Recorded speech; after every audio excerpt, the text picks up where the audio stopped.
Ďakujem veľmi pekne za túto otázku. Som veľmi rada, že celoštátna slovenská samospráva si vybrala práve aj náš región na to, aby tento kultúrny program bol usporiadaný tu u nás. Bolo to vynikajúce. Naozaj som veľmi rada, nielen za seba, ale za všetkých našich Slovákov, žijúcich v našej lokalite.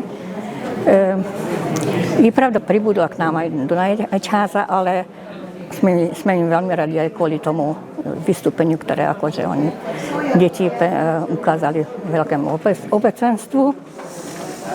A to, že Tardoš je pre nás naozaj veľká hodnota.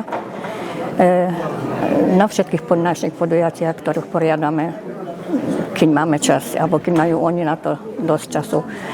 A my ich voláme a veľmi vďačne k nám chodia. Čo vám ešte o tomto povedať?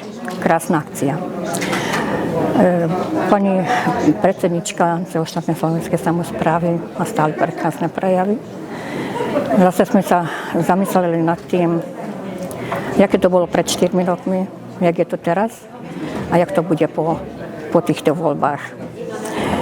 Som veľmi rada, že zase máme takého človeka na čele tejto listiny, s ktorým sme boli doteraz veľmi spokojní.